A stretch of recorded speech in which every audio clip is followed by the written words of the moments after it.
December 8th, 2022, Daily Bread.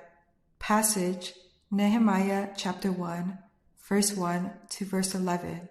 Key verse 11. Title, Nehemiah prays for God's people. The words of Nehemiah, son of Hakaliah. In the month of Kislev, in the 20th year, while I was in the citadel of Susa, Hananiah, one of my brothers, came from Judah with some other men, and I questioned them about the Jewish remnant that had survived the exile, and also about Jerusalem. They said to me, "Those who survived the exile and are back in the province are in great trouble and disgrace. The wall of Jerusalem is broken down, and its gates have been burned with fire." When I heard these things, I sat down and wept.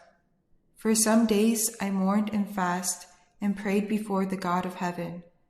Then I said, "Lord, the God of heaven, the great and awesome God, who keeps his covenant of love with those who love him and keep his commandments, let your ear be attentive and your eyes open to hear the prayer your servant is praying before you day and night for your servants, the people of Israel. I confess the sins we Israelites, including myself and my father's family, have committed against you. We have acted very wickedly toward you. We have not obeyed the commands, decrees, and laws you gave your servant Moses. Remember the instruction you gave your servant Moses, saying, 'If you are unfaithful, I will scatter you among the nations.' But if you return to me and obey my commands, then even if your exiled people are at the farthest horizon, I will gather them from there and bring them to the place I have chosen as a dwelling for my name. They are your servants and your people, whom you redeemed by your great strength and your mighty hand. Lord, let your ear be attentive to the prayer of this your servant, and to the prayer of your servants who delight in revering your name. Give your servant success today by granting him favor in the presence of this man. I was cupbearer to the king."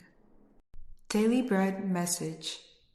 We learn a great deal about Nehemiah in this first chapter. In order for Nehemiah to be cupbearer to the king, he must have been a man of great loyalty and trustworthiness. His integrity was beyond question, and he demonstrated great wisdom and self-control. By all accounts, he was a gifted and successful man. However, his deepest identity is found in his prayer. Nehemiah was a servant of God who delighted in revering God's name. So when he had heard about the state of Jerusalem and the shame of God's people, he was deeply grieved. This led Nehemiah to take immediate action and drop to his knees in prayer. Nehemiah prayed according to the word of God. God had promised to return his people to the land if they returned to him and obeyed his commands. Nehemiah worshiped God for his faithfulness to his covenant of love and proceeded to confess the sins of the nation, as well his own sin and the sin of his family.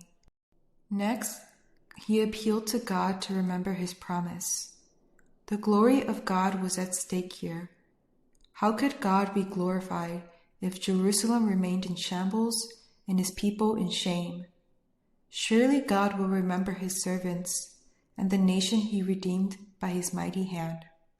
Nehemiah was fully dependent on God and ready to lay down his life. Prayer. Father, open our hearts to see the state of your church today. Help us to pray for your people. One word, God hears the prayers of his servants.